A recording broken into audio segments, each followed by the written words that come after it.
G'day guys, welcome back to our curated playthrough of Mass Effect. In the previous playthrough, we explored the Artemis Tau cluster and managed to complete quite a few missions there, including finding what happened to Admiral Kahoku's men. We soon made a quick FTL jump out here to the Hades Gamma cluster, and we are now on the planet Trebin in the Antaeus system, looking for those missing ExoGeni scientists.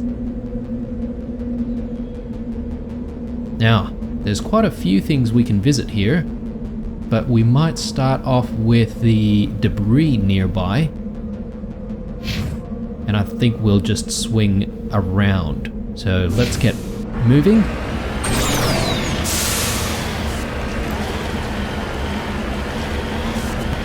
Okay, I do see a mineral marker up here as well, so let's quickly go and investigate that. That doesn't really show up on the map initially, so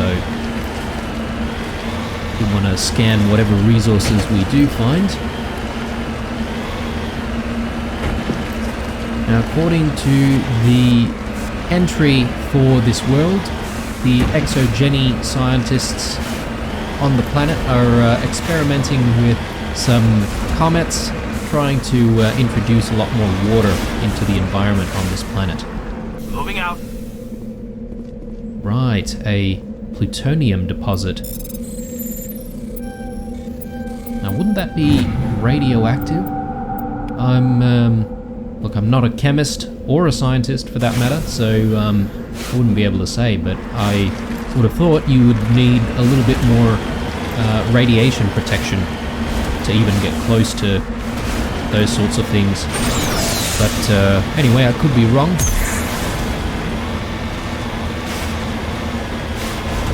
Right, here's the debris. I actually see some targets on the map.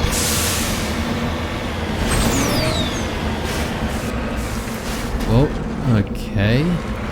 Looks like some sort of vehicle. We're not alone here. Scavengers. Ooh, okay, they've got missiles or rockets or something. Okay. No match for the Mako. Now, what do we have here? A crashed probe.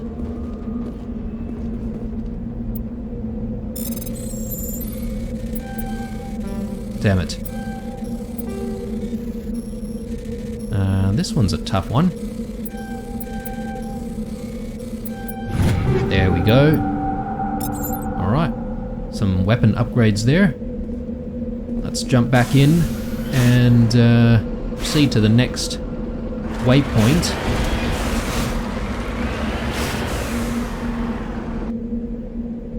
This anomaly. Okay, shouldn't be too far.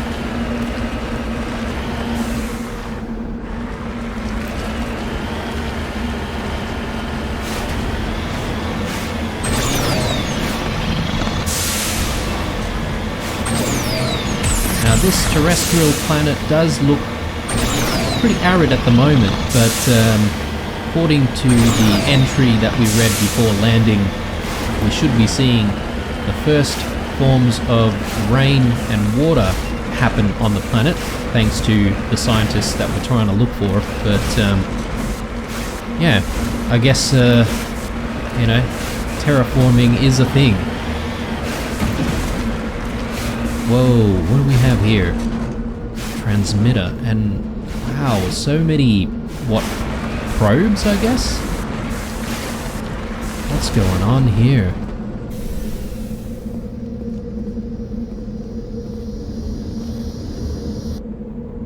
This device is transmitting tight beam signals into geosynchronous orbit. This disrupts the survey team's GPS satellite, causing them to crash nearby. Okay, something is not right. Why would there be a transmitter causing these probes to crash?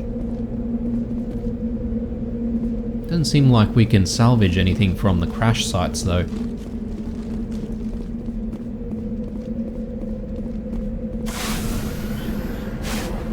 Okay, next.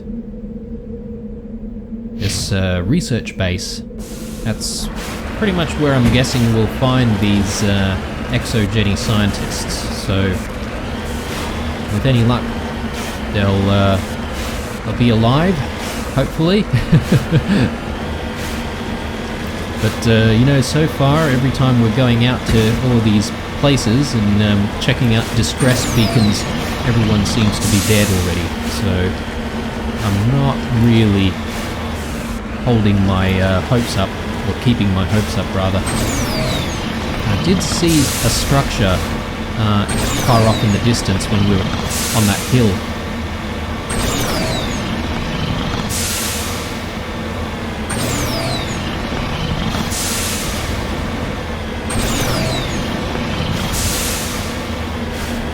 There's a couple of points on the map now. Alright. A few structures here.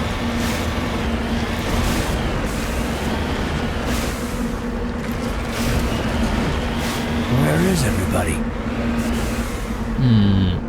Good question. Well, let's investigate. There's a computer here. According to these data logs, the survey team unearthed some kind of alien technology. Guess we should head to the excavation site then. I'm guessing that other point of interest is the excavation site, so we will work our way there. But firstly, let's just look for some more loot. Is there anything we can do with this vehicle? A VT-7 transport vehicle, I assume.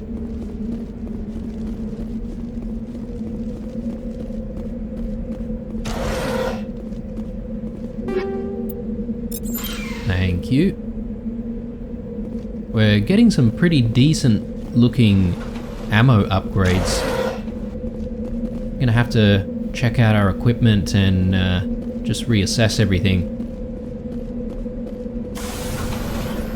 Alright, let's make our way. I think this is the dig site or excavation site. Got it. Looks very similar to the excavation site that we went into on... I can't remember the planet's name now, but one of our very first missions where we found Dr. Liara.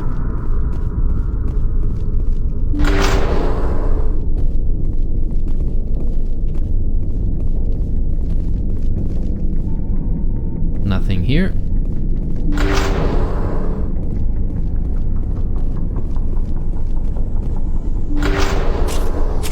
Ooh, okay. What?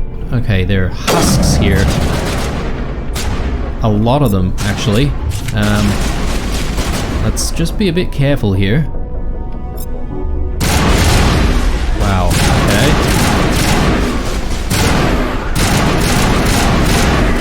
Just don't want to get too close to these guys.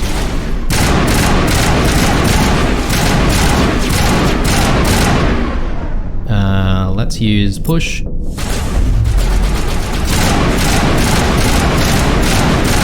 And lift.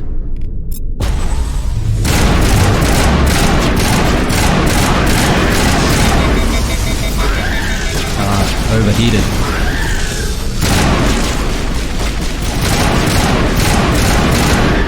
I've seen this before. Machine cultists. The survey team must have unearthed some alien technology that turned them into mindless fanatics. Whatever they found, it's long gone now. Machine cultists. Alright, so that's new. What the hell is this? Strange. I guess those husks were the scientists that we were looking for. Let's quickly loot these.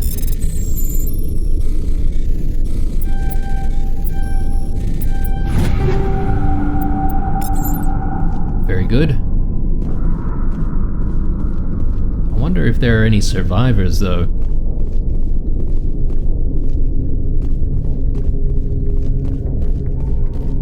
Looks like a door over there. And here. On the left.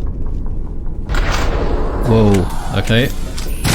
Might wanna pull back a little bit here.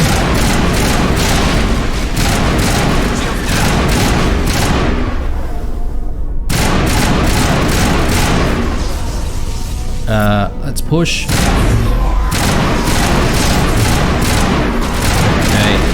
Garrus is almost down. Let's change to pistol.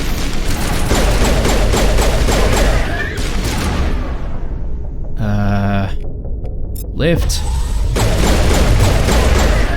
Good. Yeah, overload. Garrus is down. Let's bring him back up. Ooh,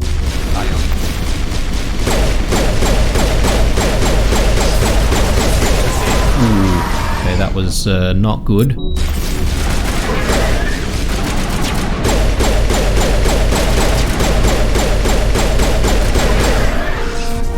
That accounts for all the ExoGeni survey team. They were converted to cybernetic husks by devices similar to those used by the Geth on Eden Prime.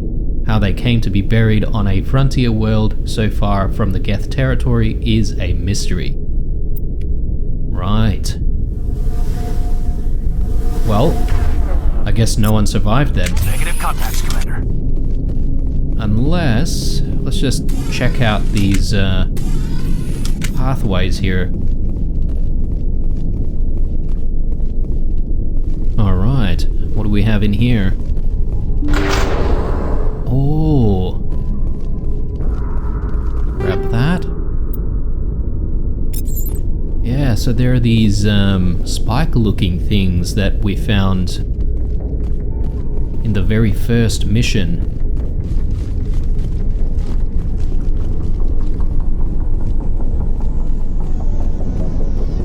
Yeah, I wonder if they were just, like, found by the Geth and converted into husks, or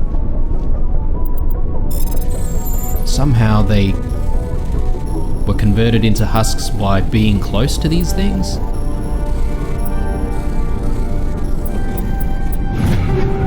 Nice. Okay, well, I assume we've completed this mission. I'm just going to quickly check.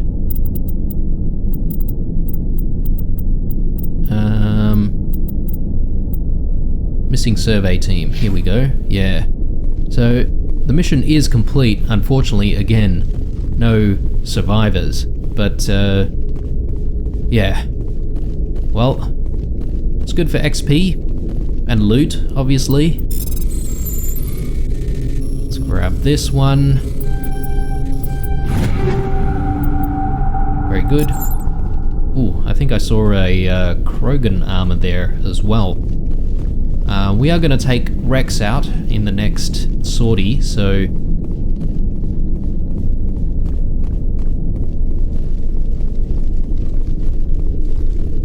let's get back to the Mako. Move on to the next waypoint.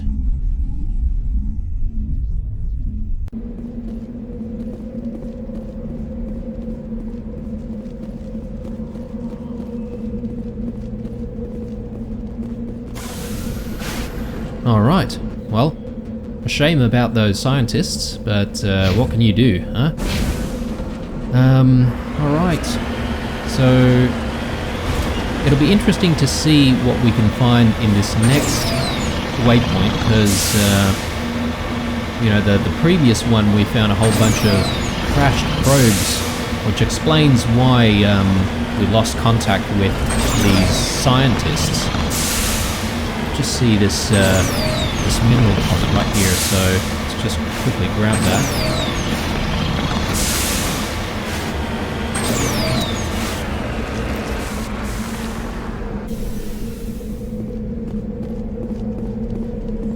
A uranium deposit. Again, I feel like uranium would be highly radioactive, no? Or perhaps the armor that we're wearing, or these spacesuits, are actually, you know, radiation resistant or something, or they offer protection against radiation. I don't know what kind of lining it'll have to have, but yeah. Sci-fi. We don't have to know. Although, this game does a pretty good job at explaining a lot of the science behind it, so... What's going on here? There's another point of interest.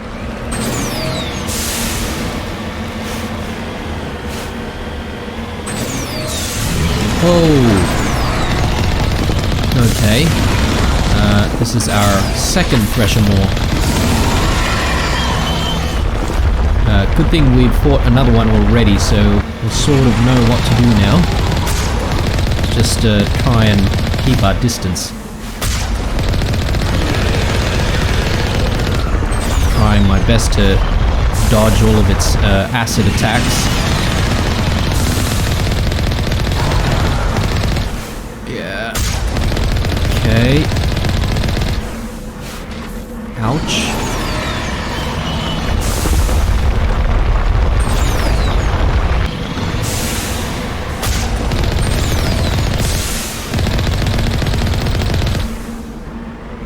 Ooh, that was bad.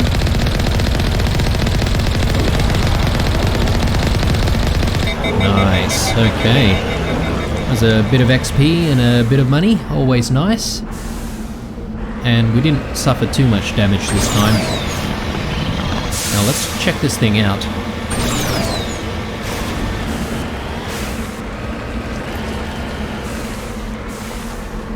Moving out.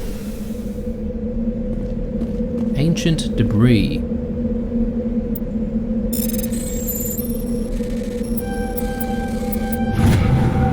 Turian insignia.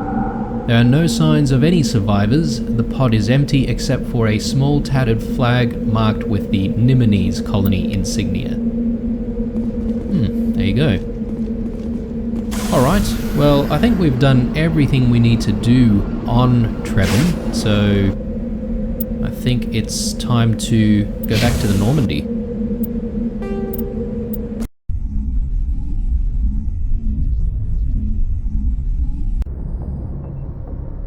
Alright, we are back on the Normandy.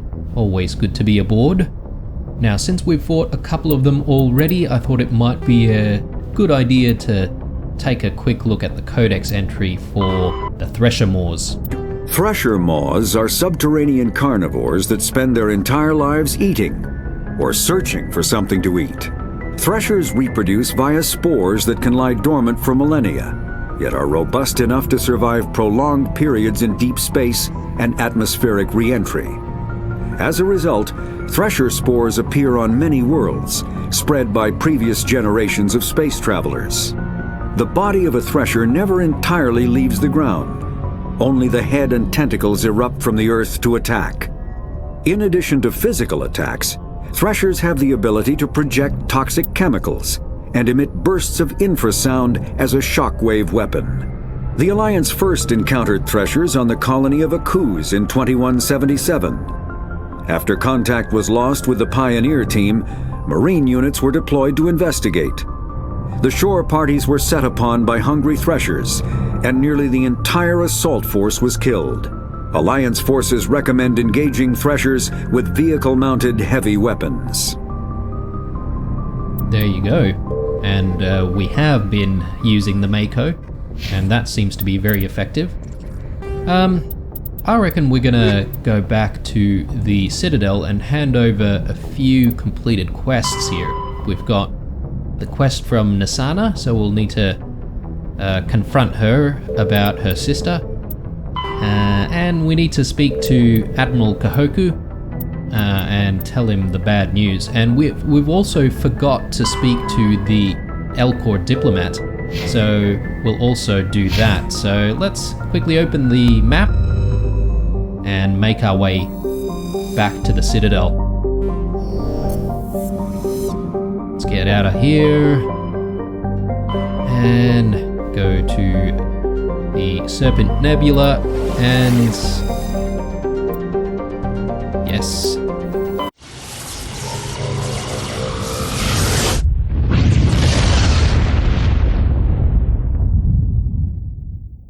Commander, urgent message from Alliance Command coming in. I'll patch it through. Shepard, this is Admiral Hackett from Alliance Command. We've got a situation here and you're the only one that can handle it. What do you need, Admiral? There's an Alliance training ground where we test weapons and technology in live fire simulations. One of the VIs we use to simulate enemy tactics in the drills is no longer responding to our override commands. It's gone rogue. Are you telling me this computer is thinking on its own? We're not stupid, Shepard. This is a virtual intelligence, not a true AI. It's not self-aware, and it can't access any external systems. We didn't do anything illegal here. Virtual intelligence support is critical to our military success. VIs process thousands of status reports and react in nanoseconds. No human can do that. We need you to fight your way through the training ground of the VI core and manually disable it. Can't you disable it remotely? Our fail-safes aren't responding. The VI operates on a closed network. It can't affect any external systems, but we don't have any direct access to its processes. We could bomb it from orbit, but the damage to the facility would be catastrophic. We'd prefer to have someone shut down the core. Someone like you. I know Spectres answer the Council, but you're still human. You're still part of the Alliance military, and right now we need you. The VI controls all the facility's weapons, drones, and automated defenses. You're the only one that can pull this off, Shepard. Good luck. Alright. Our first official request from the Alliance military. Let's quickly land. Now, we will definitely do that mission, but we'll get to it once we set back off from the Citadel. For now, we'll focus on just trying to complete a few more things on the Citadel and, you know, mix things up that way.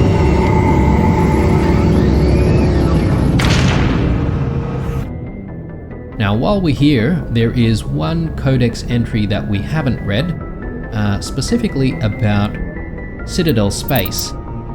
So let's have a read of that. Where are we? Here we go. Citadel Space is an unofficial term referring to any region of space controlled by a species that acknowledges the authority of the Citadel Council. At first glance, it appears this territory encompasses most of the galaxy. In reality, however, less than 1% of the stars have been explored. Even Mass Effect FTL drive is slow relative to the volume of the galaxy.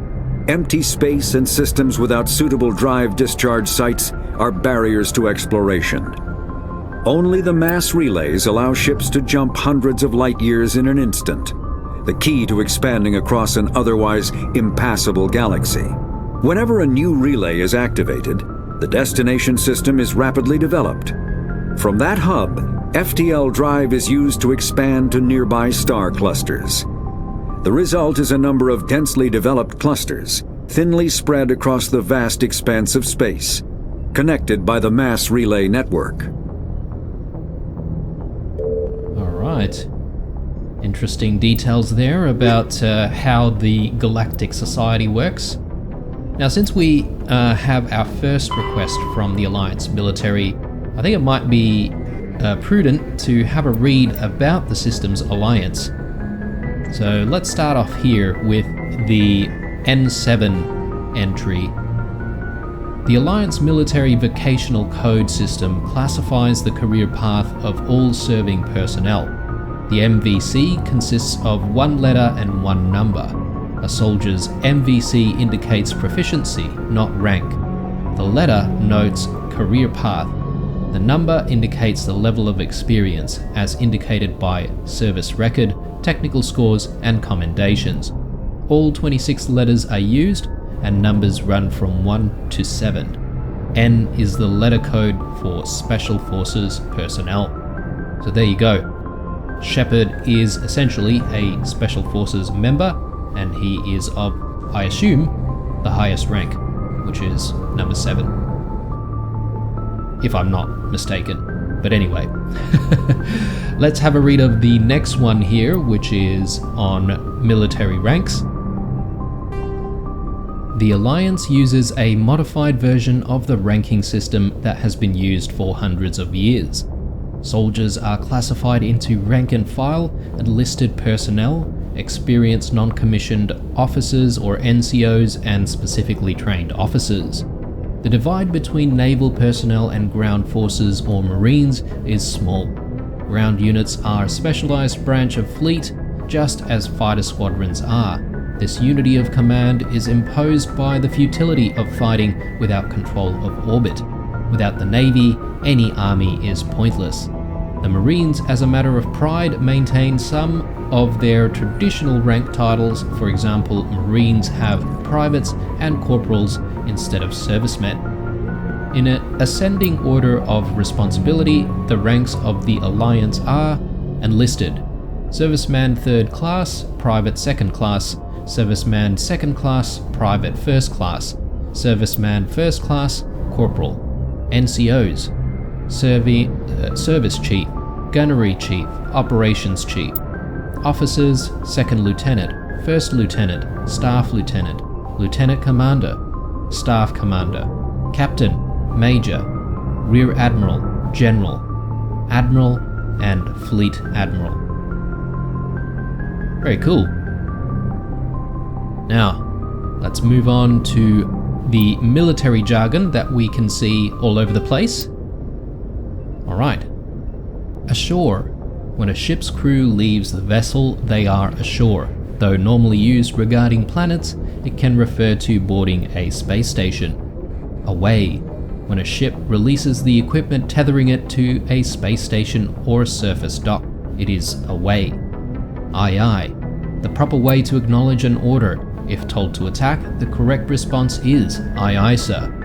If asked, are you proud to be a Marine? The correct response is yes sir. ASAP, pronounced ASAP, an acronym of as soon as possible. Belay, stop or cease. Bridge, the navigation center of a spacecraft where the steering is done. Captain's mast, non-judicial disciplinary proceedings by unit commanders. CIC, Combat Information Center, the command center of a spacecraft. The CIC is filled with sensor displays to make sense out of the chaos of combat. DC, Damage Control, containment and repair of damage to a spacecraft. ECM, Electronic Countermeasures, used to avoid enemy sensors from passive emissions masking to active jamming. EVA, extravehicular activity, time spent in a pressure suit outside of a vehicle, spacecraft, or space station. Flank. The flank is the side of a military formation. Since the soldiers are facing elsewhere, an enemy that can attack on the flank can often turn it or roll it up. FNG. Freaking new guys. Derisive term for inexperienced personnel. Groundside. Surface of a planet. Helmsman. Crew member who pilots a spacecraft. Radar. Light amplified detection and ranging. An active sensor that bounces lasers off an object to determine its bearing and distance. Radar has sufficient resolution that the data can be reconstructed into an image. Shore party. Spacecraft crews sent ashore on official business. Silent running. An old submariners term used aboard the Normandy to denote when stealth systems are active. SITREP, abbreviation of Situation Report, an evaluation of the current military situation. Spacer, someone who has spent most of their life living in space. XO, Executive Officer, the second in command of an Alliance warship. The XO is responsible for administrative and personnel matters. And I believe the XO of the Normandy is basically Presley. Alright, well, before we leave the ship and explore the Citadel again, I just wanted to have a chat with a few of our crew members just to see where they're all at. Starting with Caden.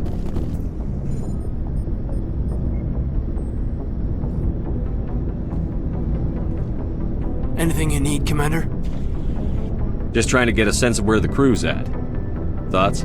Well, they know about the stonewalling you've had from the Council. They deserve to know what we're up against. They're on your side. They're pissed about the resistance we're getting, especially from our side.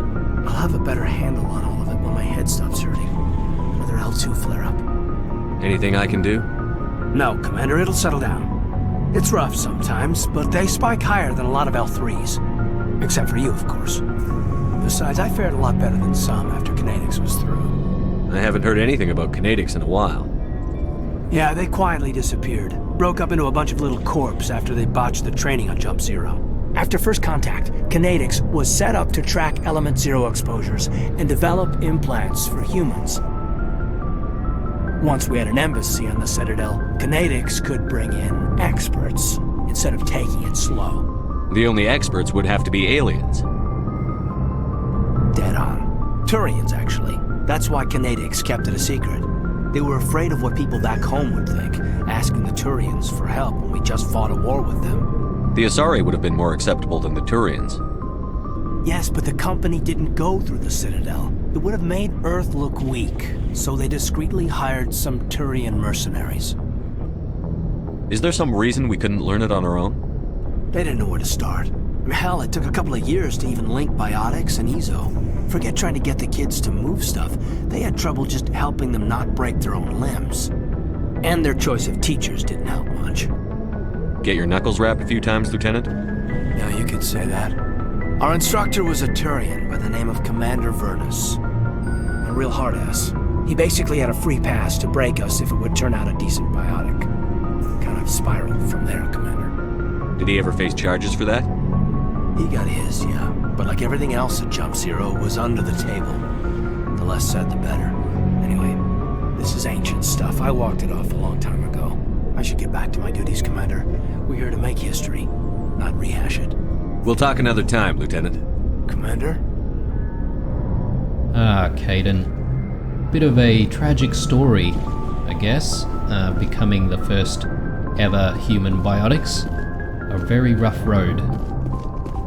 Anyway, let's go down to the vehicle hangar. Now, if you're wondering about the romance options in this game, I am pursuing one, and that's going to be Liara, only for the simple fact that I have actually played this through before and chose Ashley last time, so I will still have a chat with her though. Oh, before I go, you said you're serving with Commander Shepard now? We saw him on the news here. He's cute. Later, sis. Awkward. Tell me you didn't hear that. Your sister, I assume? Until I get home and kill her. That's Sarah, the youngest. Surprised to see you here, sir. Thought you'd be chatting up, what's her name? Tassoni? Liara. Why would you think that? Scuttlebutt says you got a bit of a thing for her. I could understand why. The crew's off limits with the regs against fraternization. And at least she looks like a woman. You think I'm interested in Liara because she's the only one I'm allowed to date? So you are interested in her. Of course, it could be politics. Alien diplomat's daughter, us under orders to make nice with the bug-eyed monsters. What's up? You didn't come by to eavesdrop on family mail. Your family seems to be important to you. Yeah, we've always been close. Me and my sisters especially. With Dad on duty so much, I had to help Mom raise them. Did your father serve with the fleet? Yeah, took any crap posting he could get that offered space time. You know what? He worked his ass off trying to get recognized, but he never made it above serviceman 3rd class. He was real proud when I made chief. First thing he did was salute. What about your mother? You haven't mentioned her. You must know what military wives are like. Strong because they have to be, able to raise kids while Dad's away on a 6-month cruise. She has a degree in planetary geology. She and Dad both wanted to see new worlds. She gave up her career to raise us, though. Where did you grow up? All over. We transferred a half a dozen times before I finished grade school. You go where personnel command sends you, right? I guess that's why I'm so tight with my sisters. We'd have to leave all our friends every 2 or 3 years. You have more than one sister? Sounds like a big family. Yeah, I'm the oldest, then Abby, then Lynn. Sarah's the youngest. She's still in high school. With 4 girls, Dad used to say he felt more outnumbered at home than on maneuvers. After helping raise them, your sisters still talk to you? Amazing. Things were tense between Sarah and me for a while. Then we bonded. Sounds like a story. Feel like sharing? Sarah got herself a boyfriend who wanted to go faster than she did, Mike. I didn't think he was a bad kid, just pushy. Lynn would send me these worried vidmails, and I'd tell her to relax. Where were you when this was going on? I was on active duty. Sarah's graduating high school this year. This was only a couple of years back. They were on Amaterasu. At the time, I was assigned to Chernobog. Same cluster, but a dozen LY away. Close enough to talk regularly, too far to make it back in an emergency. I couldn't afford a fast packet flight. If he really liked her, he wouldn't be pushy. Yeah, of course. If he didn't ask at all, I'd wonder if he thought Sarah was ugly. Damned if you do, damned if you don't. Mike thought they'd go for a romantic walk in the woods, because he figured it was past time they did the deed. She levered Mike face first into a tree and left. Didn't have a scratch on her. Good thing Mom and Dad had us all learn some kind of self-defense. I took emergency leave and walked Sarah to school for a few days. Why didn't you tell the police? She said it wouldn't solve the real problem, and she and Mike would both become household names. It was a small colony. I said it was her call to make, that we should let her do it her way. Mom was pretty pissed about that. You said all of your sisters learned self-defense? Lynn did pistol practice, but didn't like it. She's kind of nervous. Sarah took Aikido.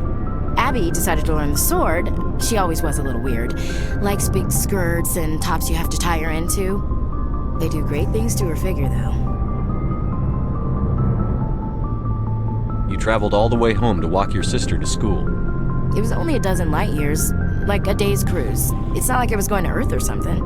My last day out, Mike was waiting for us. Sarah had told her friends, so everyone at school knew what he did. He wasn't happy. I wanted to snap him in half, but Sarah gave me this look, this let me handle it, I need to do this alone look. She kept her cool, God bless her, as he screamed in her face. She just let him vent. Then he tried to punch her. I swear, she just flowed around him. Next thing I knew, he's face down on the sidewalk, and there's blood everywhere. That's unbelievable. Sarah must be as good as you. Better. I'm more or less a straight-up puncher. When he swung, she wasn't there anymore, and he fell.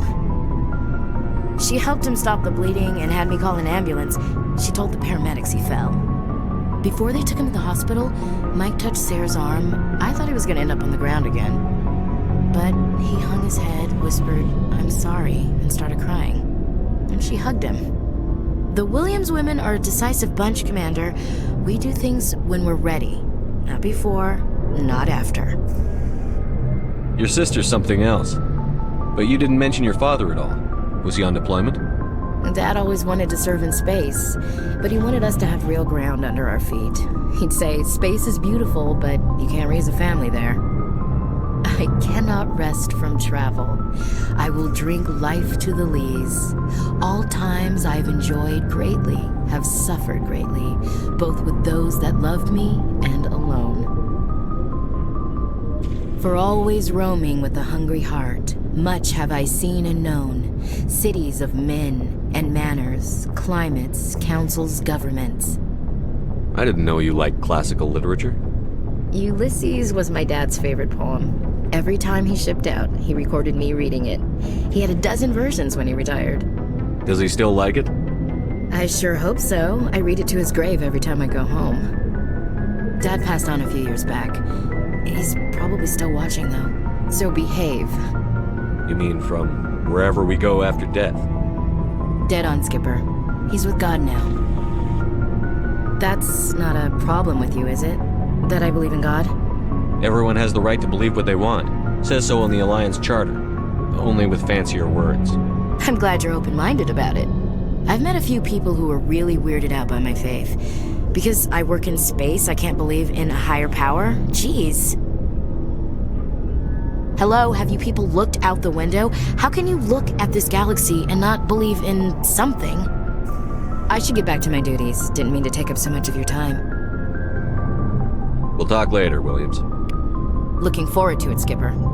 Lot of details about Ash's family and background there. Let's check in with Rex. What do you want, Shepard? Why did you become a mercenary? Lots of reasons. Such as?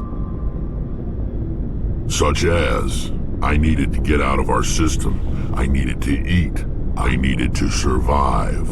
Why not stay and help your people? I tried to help. That's why I had to leave. What happened? I was betrayed. I was head of a small tribe. We were trying to restore order after the war, but the other tribes were against us. They followed Jared, one of the few warlords who survived the war with the Turians. But he was old, and so were his ideas. He wanted to continue the war. He wanted us to fight. Turians, Solarians, each other. It didn't matter who, as long as we were fighting. What did you want? I just wanted Jared to shut up, to stop his ranting. I wanted him to stop leading the tribes astray. But he couldn't understand how much things had changed. We didn't have the numbers to go to war. Even if we did, the genophage made sure we couldn't replenish our numbers fast enough. I told them all to forget about war. We needed to focus on breeding, at least for one generation. And for a while, we were getting through. Some of the tribes started coming around. I take it the warlord didn't appreciate that. No, he didn't. He arranged a crush with the tribes, a meeting on neutral ground. He wanted to talk. We met at the Hollows, near the graves of our ancestors. The skulls of our dead laid bare to remind us where we come from and where we all go. It's as sacred as any Krogan place can be. Violence is forbidden. It sounds like a trap to me. You must have suspected as much. I did. But when your father invites you to a crush, well, there are some laws that even we hold sacred. Jared was your father? He was. Until that day. We talked, but we didn't get anywhere. When it was clear that I wouldn't join him, he gave the signal. His men leapt from the graves of our ancestors like Krogan undead. The few that were loyal to me died quickly. I escaped with my life, but not before I sank my dagger deep into my father's chest. That is why I left, and that's why I'll never go back. You must have family other than your father. Don't you miss them? You're trying to make me cry, Shepard. I've got some unfinished business with my family, but that's all. What kind of business? Before I left, I made an oath to my father's father. I swore to recover my family's battle armor. It was taken from him after the uprising. What's so important about this armor? It's a relic. Useless, really. But it was worn by 5 generations of my family before the war. It's rightfully mine. Originally, it was taken by the Turian military. We weren't allowed armor or weapons after the war. Now, it's in the hands of Taun Actus, a Turian scum who collects relics from the war. He's made millions selling Krogan artifacts that were stolen from my people. He's got several bases where he stores his goods, all fortified and guarded. I just don't know which base has my family's armor. Just tell me where to start looking. I'll upload the data to your nav system. But Commander, I want to be there when you find him. So long, Rex. Shepard. There you go. Sounds like a side quest brewing. Rex family armor.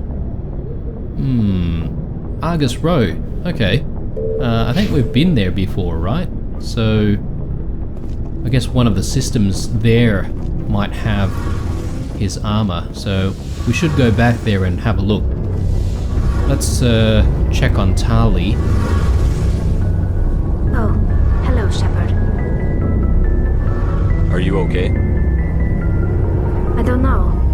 Your ship is amazing, and your crew's been really great to me, especially your chief engineer.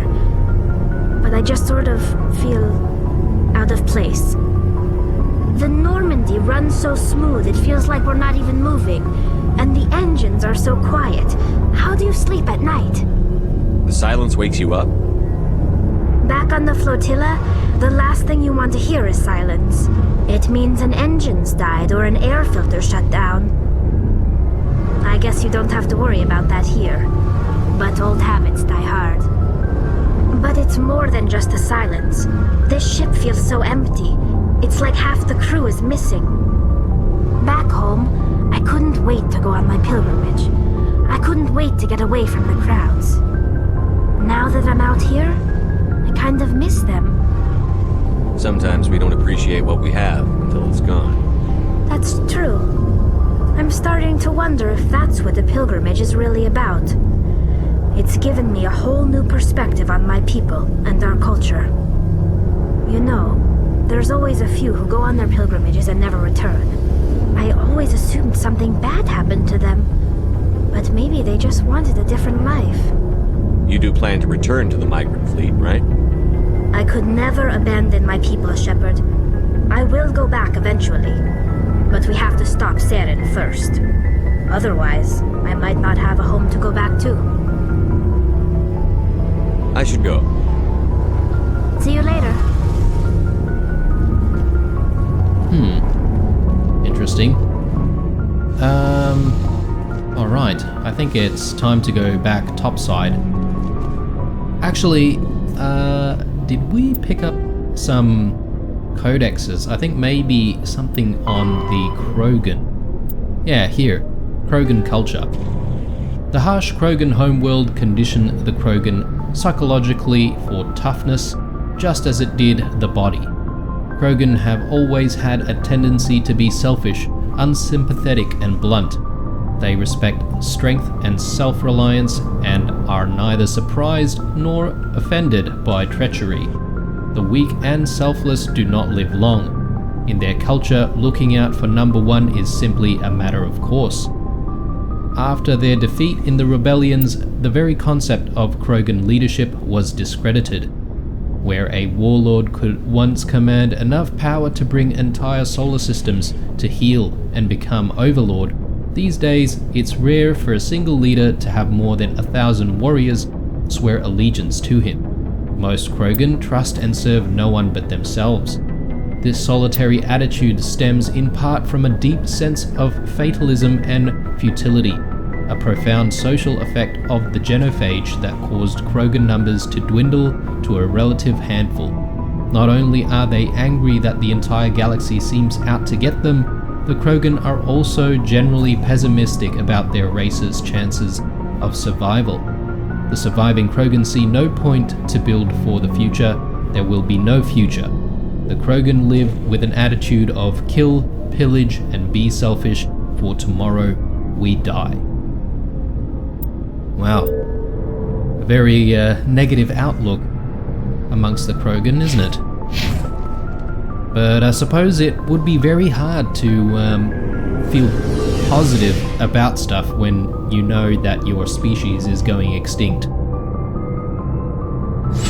But anyway, I reckon it's time for us to head on out and see if we can start completing some of these missions on the Citadel.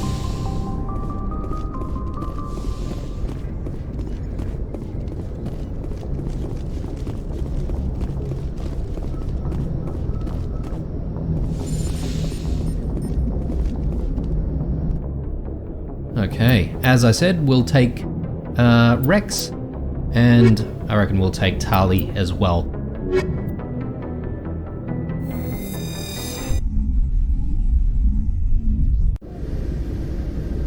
Equalizing interior pressure with exterior atmosphere. Logged. The commanding officer is ashore. Exo Presley has the deck. Let's move out. Actually, before I forget, I do want to just take a look at Rex's skills here, and we'll also look at equipment. Wow, 31 points. That's a lot. Alright, let's start with his shotgun skill. We definitely want Carnage. Okay, and yeah, we'll get fitness and immunity. Very good. And what should we get? We want better armor. Maybe. Yeah, let's get into heavy armor. Okay. Let's increase warp. And let's also increase barrier, I reckon. Yes, and we'll be able to get stasis as well. And I think we will put a few into the Battlemaster perk. Couple more points. Yeah, let's unlock throw.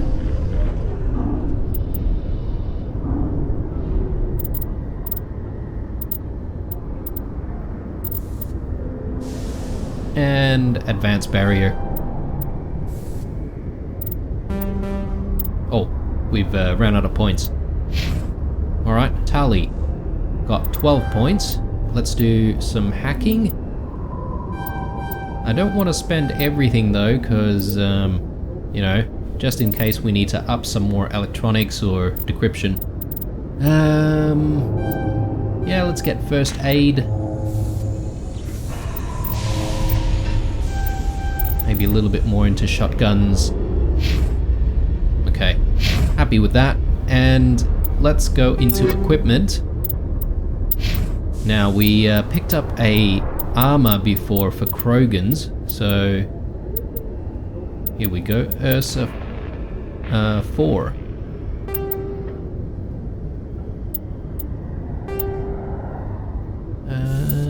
I reckon Ursa 4 looks good. They can probably grab one of these amps.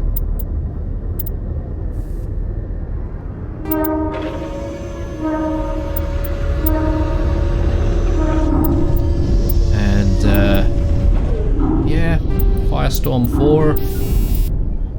Now, what upgrades should we give him?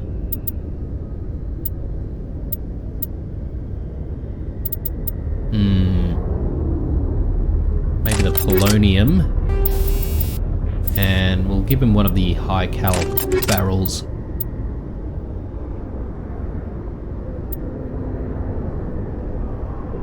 Okay. Ooh, and sorry, let's just go back to Tali's equipment. Pistols. We've got better pistols already, so let's give her Edge 4. And I think we've got better radioactive rounds. We can take the high cal barrels. And yeah, we have one new Omni tool, she can take that. Still no Quarian armors though, so it's a bit disappointing. That's okay. Actually, let's check equipment for ourselves. Yeah, let's take the new Banshee. And we've got different types of rounds here. Cryo rounds. I really like this incendiary round, so I'm gonna take that. And maybe we'll leave combat sensors in there. Do we have better grenade upgrades? Yes, we do. High explosives or incendiary? I reckon high explosives. Alright, looking good. So, let's get the show on the road. Reporter Kalisa Al-Jalani recently attempted to land an interview with Commander Shepard, the first human Spectre. Commander Shepard answered difficult questions, demonstrating that under that military uniform is a keen diplomatic mind. We'll have exclusive footage later today. That's that sensationalist reporter we ran into a few episodes back. Alright, we need to firstly get ourselves to the embassies. That is Presidium. And there we are.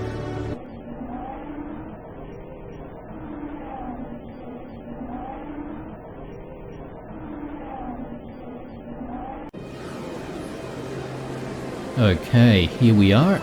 So I reckon we'll start off by having a chat with Nasana, see if we can confront her about her sister being one of the pirates, or sorry, the leader of those pirates.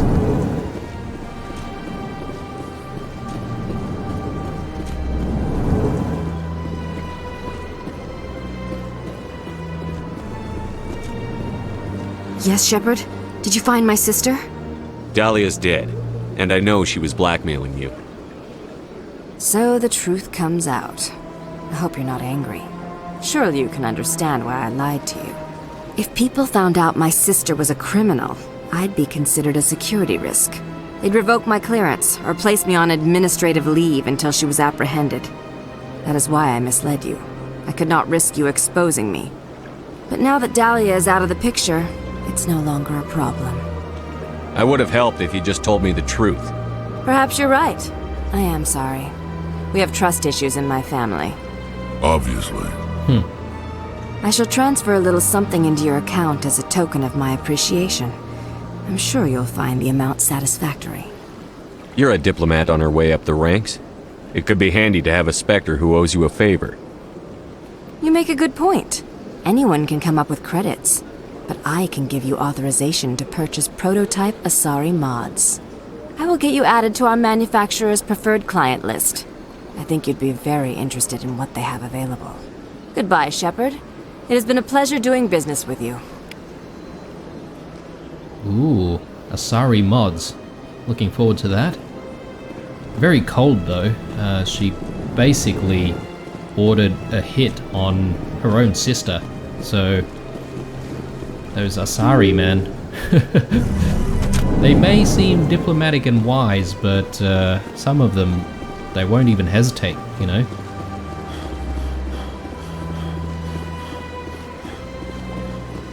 Alright, so next up, let's have a chat with the Elcor diplomat. See if we can resolve his issue.